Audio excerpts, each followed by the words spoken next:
Welcome back to the Discount Property Investor Podcast.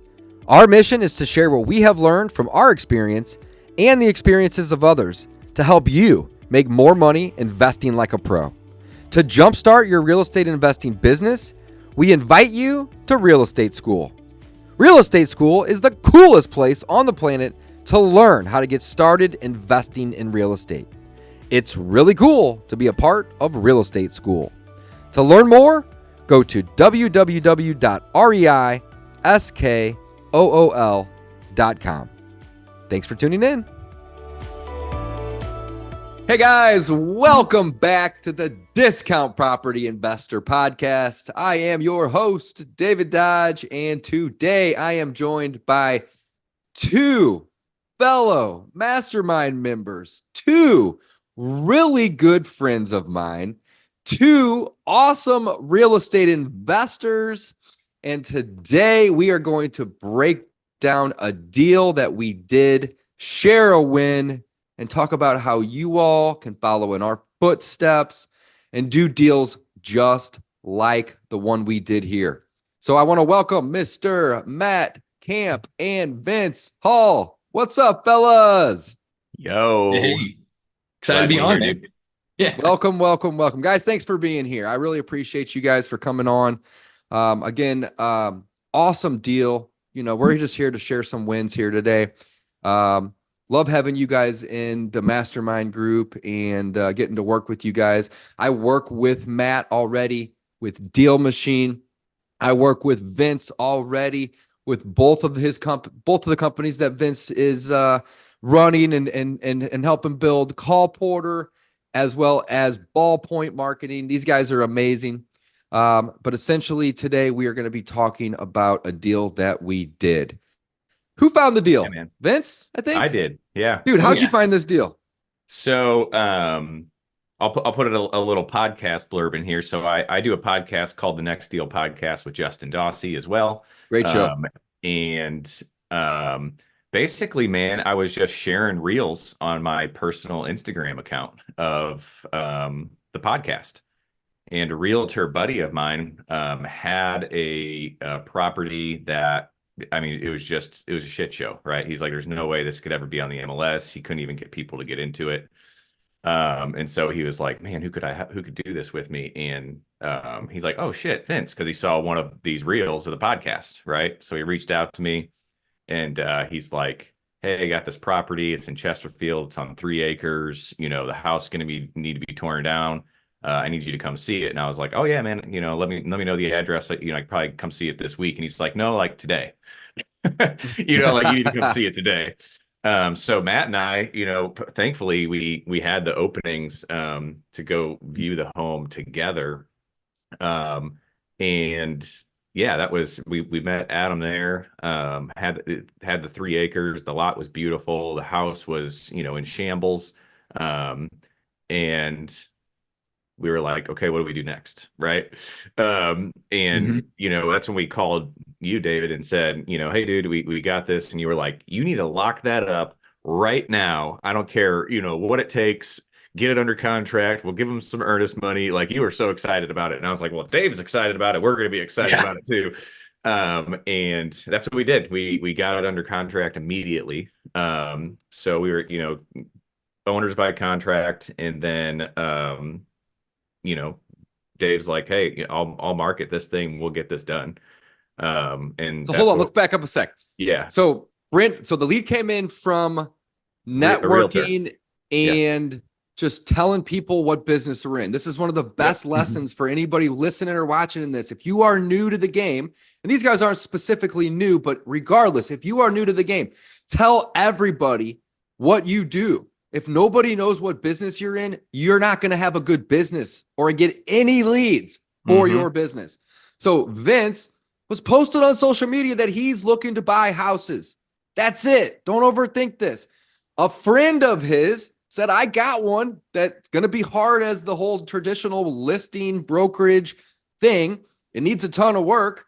You're looking for houses? I got one for you. That's where we're connected. He went out there with Matt. They walked it. They said, hey, we think this is good. They joint ventured with me, and I'm so blessed to be able to get to work with these guys and get to have done this deal. By the way, we're going to get to this later. We made $47,000 collectively on this deal. But what was the property like? I don't want to skip over that. When you guys went to walk it, let's actually hear from Matt for a second. Matt, what did you think when you walked it? Well, real quick too, man, it's awesome to like be on this from a personal capacity too. Like it's, you know, I've been on a couple times from a deal machine perspective and gotten involved in your community there, and like, you know, really enjoy just being a support for you guys there. So all deal machine things, you know, and all questions on that, I usually jump in and support there. But then to be able to do this personally is even more fun, man. So that's something like cool. When we walk like you said, when we walk the property, I mean, one, you know, just getting there, like you said, is such an approachable thing of, hey, just post on social media, talk about what you're doing. As simple as that is where this came from.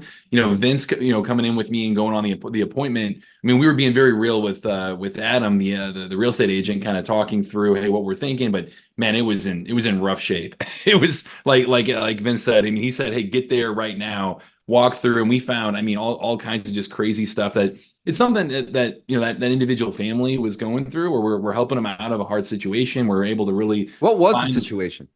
I know he was wasn't he looking to move, right, Vince, as soon as possible? So wife passed away they're elderly couple. Wife passed away not too long ago. Husband is now in like hospice, so doesn't have, you know, a ton of time. And basically just wanted to get this thing done and over with. He's got seniors, high equity. Yeah, but yeah, they owned it outright. They didn't want to have to let the kids deal with it. Hospice, for anybody that doesn't know, means that you're essentially, you know, numbered. Your days are numbered, and they're putting you in a place to keep you comfortable. I know a lot about hospice. I've had 4 parents between myself and my wife that have been there. It's a shitty situation, but it makes for comfort. It provides comfort. So if you're in hospice, you're getting your affairs in order. And that's what these folks were doing, guys. That's what they were doing. So cool. Tell us about the property. Yeah. So from that perspective, I think really coming in and being able to help them out that way felt great on our end as well to provide that value to people. But yeah, we went through the thing. I mean, Vince took probably 100 pictures of you know, everything from I know the back wall was just covered in like ivy. The entire thing was just vegetation, essentially.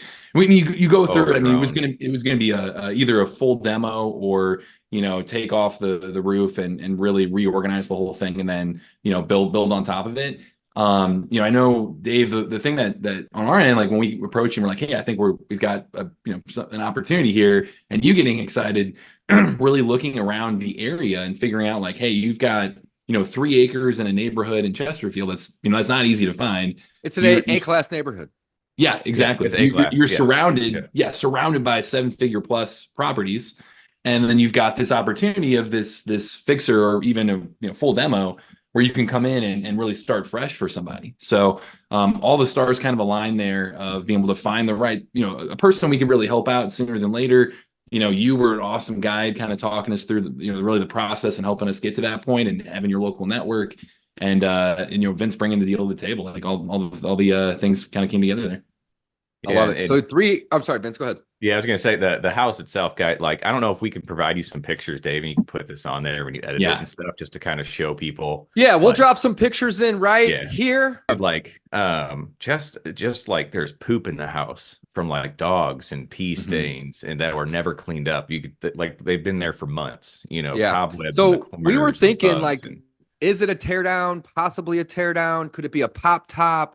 Could it be you know, what were we thinking? We didn't really know what the highest and best use is, but what we did know, folks, for anyone watching and listening, especially if you are new, here's what we did know. 3 acres, A-class neighborhood. The price of the dirt was worth what we had a contract on it for. The house was a bonus. So it didn't really matter if they were going to tear it down, rehab it, pop the top. What they're actually doing is all of the above. This is wild. Maybe not tearing it down, but here's what they're doing. They're rehabbing the home to live in it, right? And they're going to do a good rehab, but not like a 9s rehab or a 10s rehab, right? They're going to rehab it to make it nice but livable.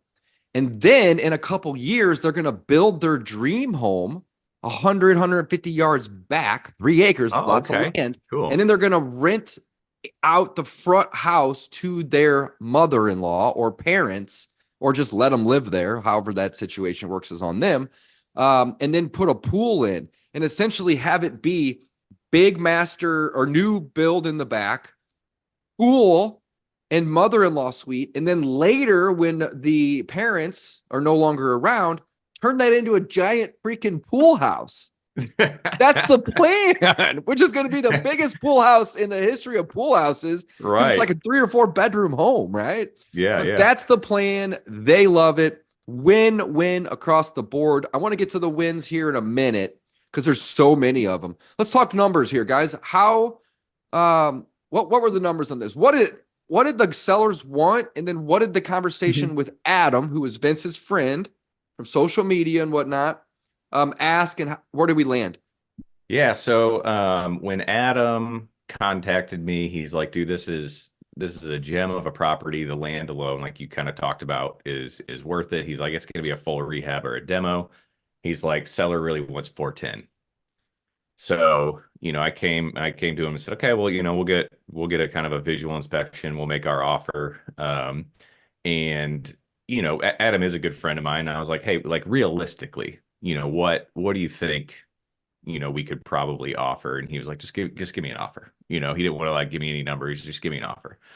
So Matt and I came to the number of 375. And Adam was like, all right, cool. And came back not too long later and was like, done, we're good. So initial number was 410, 375. So they're asking was 410 initially, or they're kind of asking price. Let's start here. 410. Yeah. But that was a no haggle, no hassle, no contingency other than a few short days of inspections. Offer. Yeah, due diligence. Yeah. Yeah, guys. So and the agent got paid too, right? So yeah. It was a convenience offer, right? People are typically, and I talk about this a lot on coaching calls, right?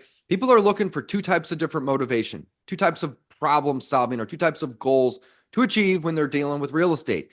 Is it capital motivated or is it convenience motivated? In this case, they were convenience motivated. They still got a lot of capital, right? But they were more so worried about doing it quick, easy, simple, no repairs, as is buyer, cash, very few, if any, contingencies. And that's what we delivered on. Amazing. 375 was the purchase price. From there, Matt and Vince came to me and they said, Dave, let's JV. I said, hell yeah, guys, let's rock and roll. We collectively posted this on social media.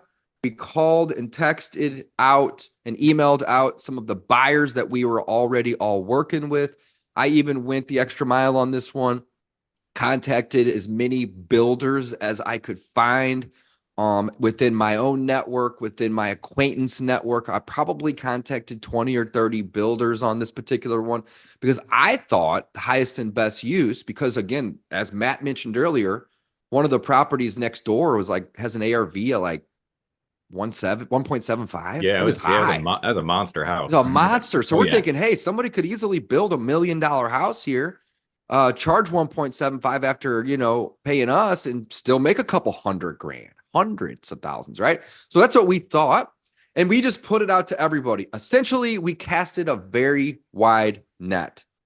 We had a good amount of interest. I think I probably had, and I'm sure you guys had a bunch of people reaching out to you as well. I probably had 100 people reach out to me on this deal, 100. Of that many, I sent them photos and details and satellite photos, and the sellers had actually left the blueprints at the home. So I had taken pictures of that and sent it. Cool. I sent a ton of stuff to people. Of the 100 people that I sent it to, I think somewhere around 12 or 15 is a guess, but a good amount, over a dozen people went and walked the property, which was amazing.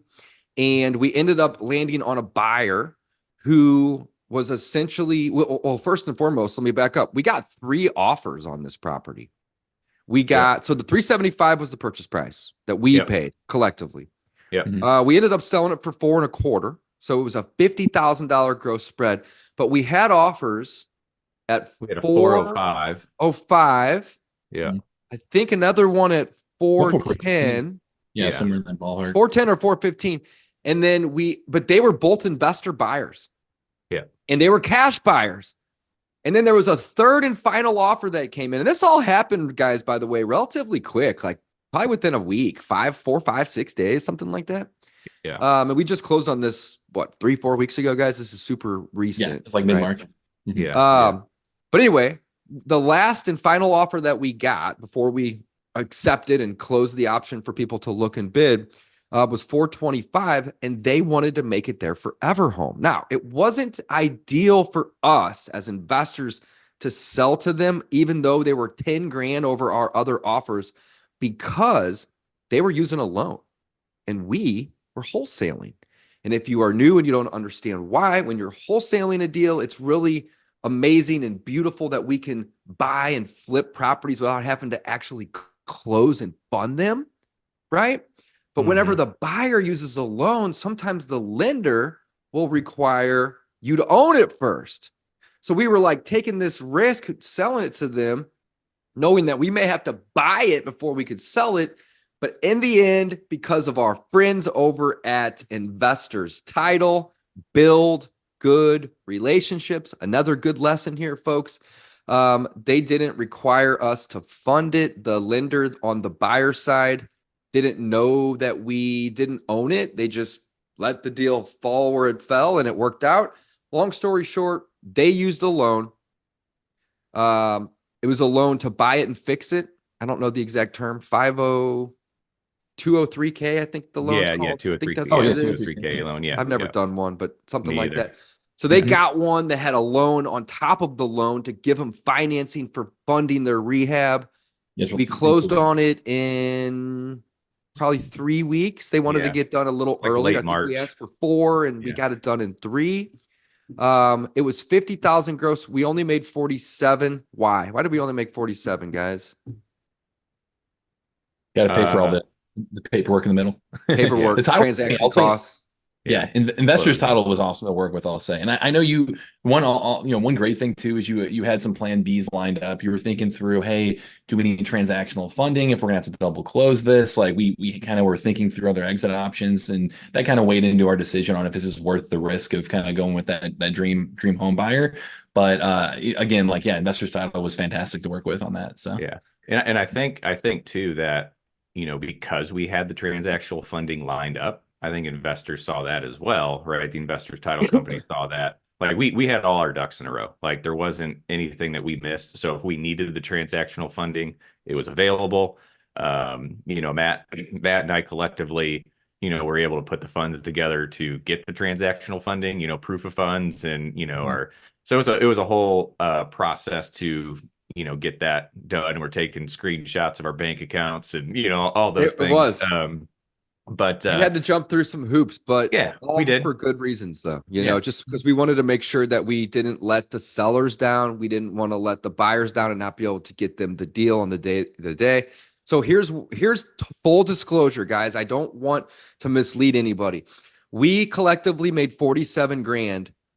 We did put down $500 in earnest money. Yep. And we did pay our transactional funder that we didn't even need to use $500 in application fees just in case we needed him last minute. So we had $1,000 invested, and then we had $2,000 worth of transactional cost at the title company, but that did not come out of our pocket. That came out of the deal.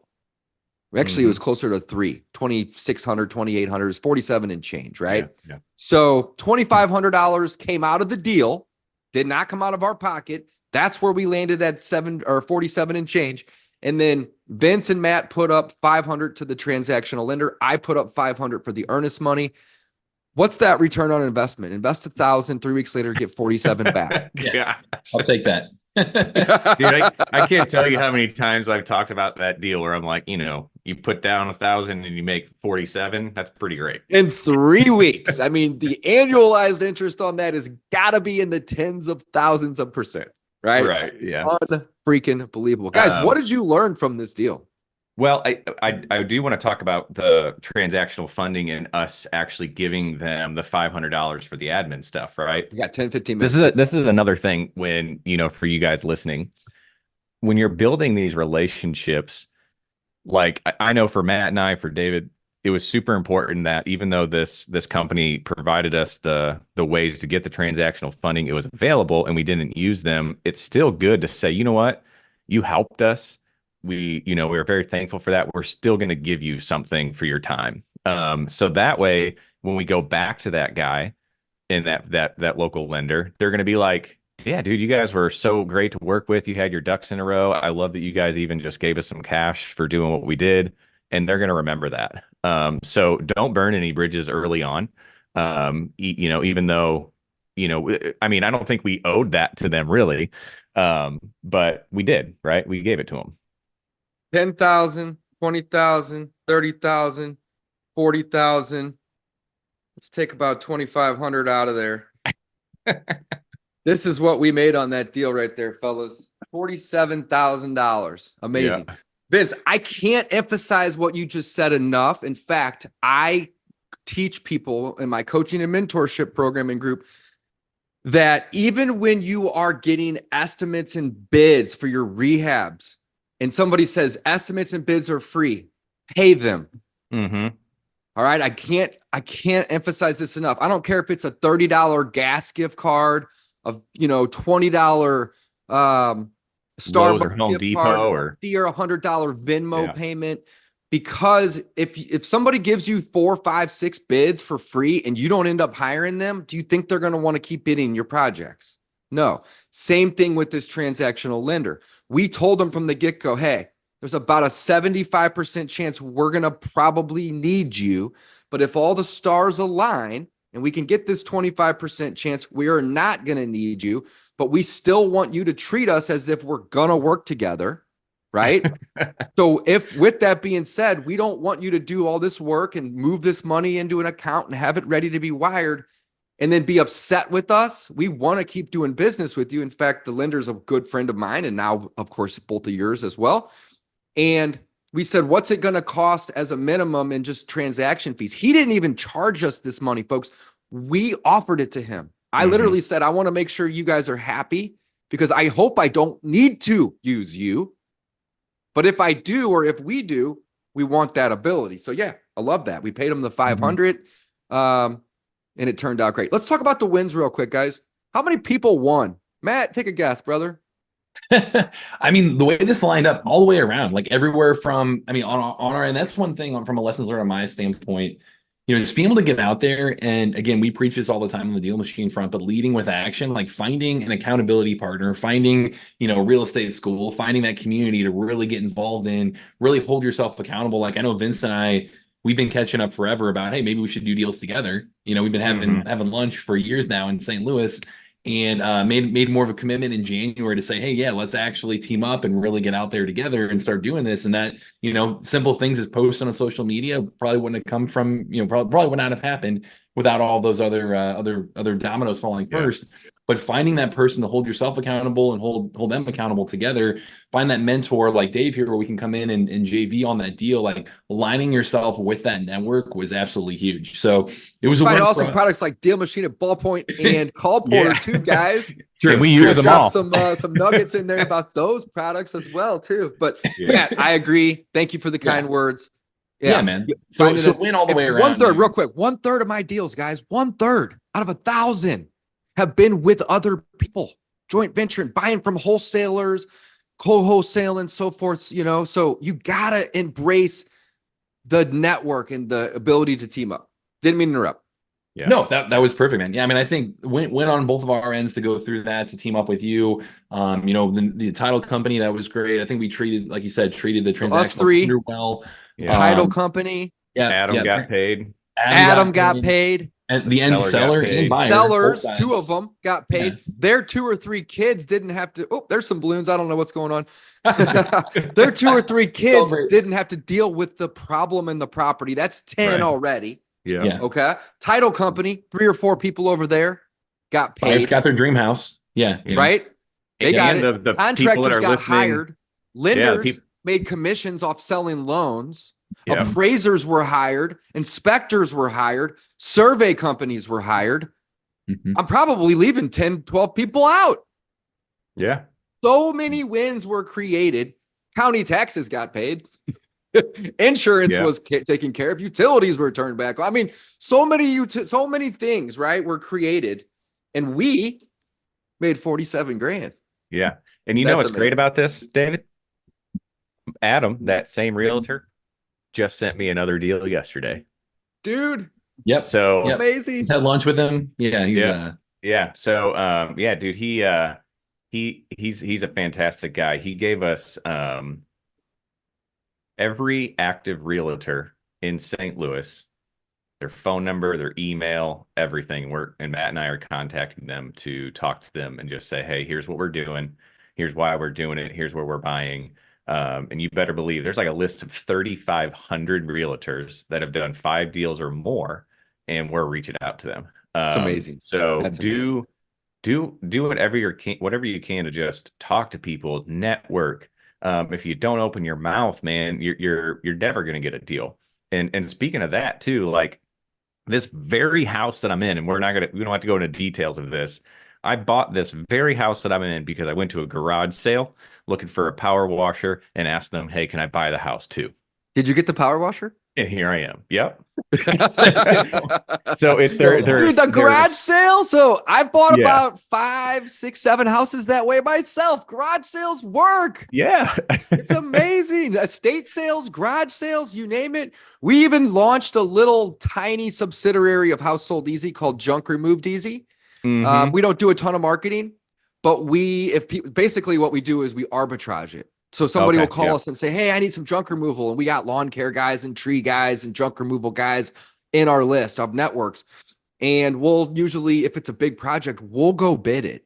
But we're not there to bid it or to like really arbitrage it. We're there to look at the house and figure out the situation.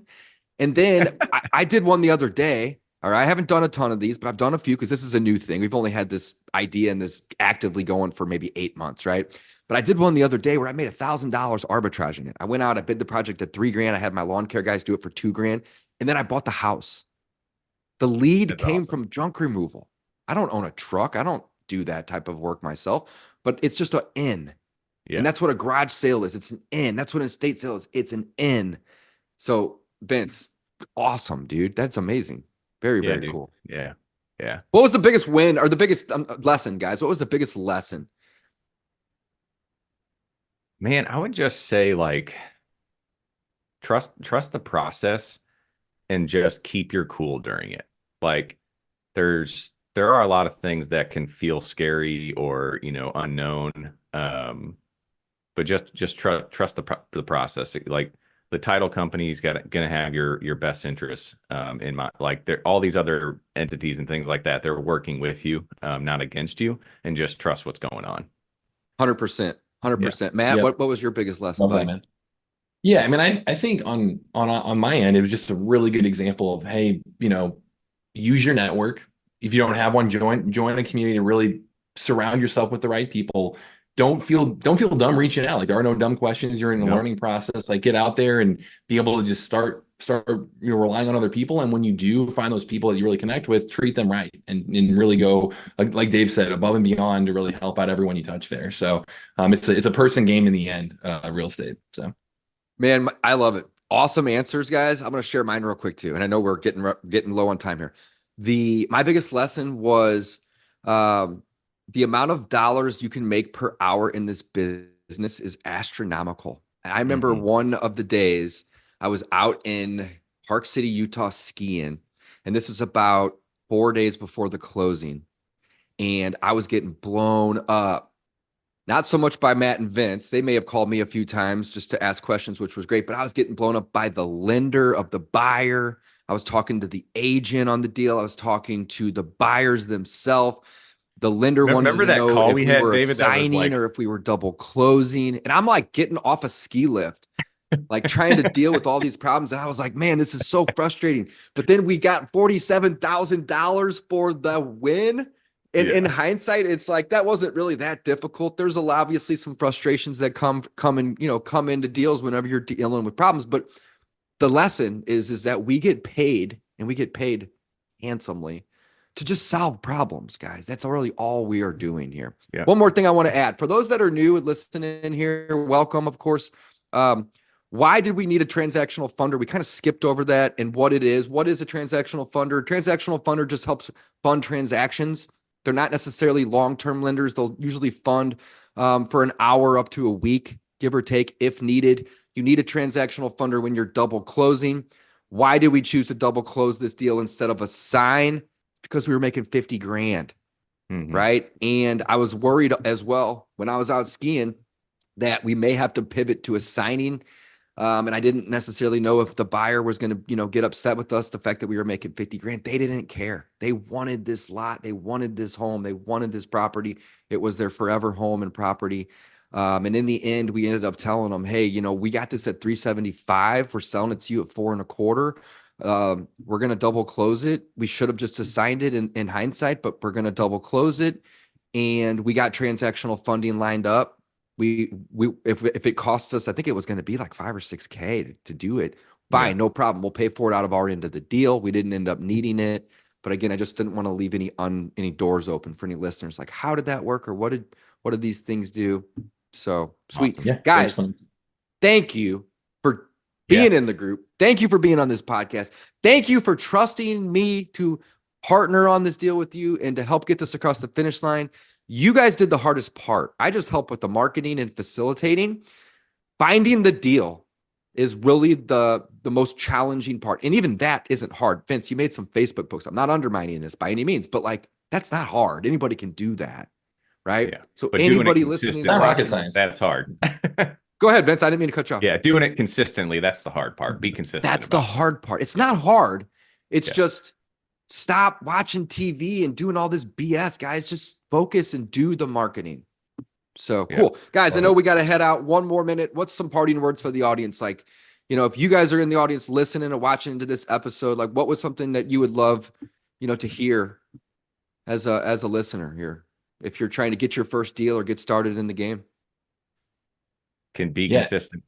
Be consistent and don't get, it's easy to get intimidated. I'd say just lead. Again, we preach that all the time on our end. Lead with action, lead by doing. You're in a great community. You're surrounded by other people who can help you answer these questions, help you navigate any problems. So it's just a matter of you getting out there and getting into those situations and learning through doing. So I love it. Guys, thanks for being here. I know you got busy days. Talk to you soon. Thank you. Signing off, folks. See you soon. Peace.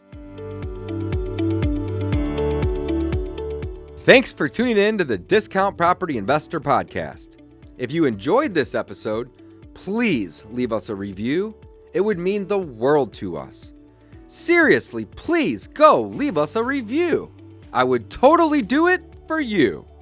To jumpstart your real estate investing business, we invite you to Real Estate School. Real Estate School is the coolest place on the planet to learn how to get started investing in real estate. It's really cool to be a part of Real Estate School. To learn more, go to www.reiskool.com. And don't forget, you make your money when you buy, you get paid when you sell. Let's go build some wealth.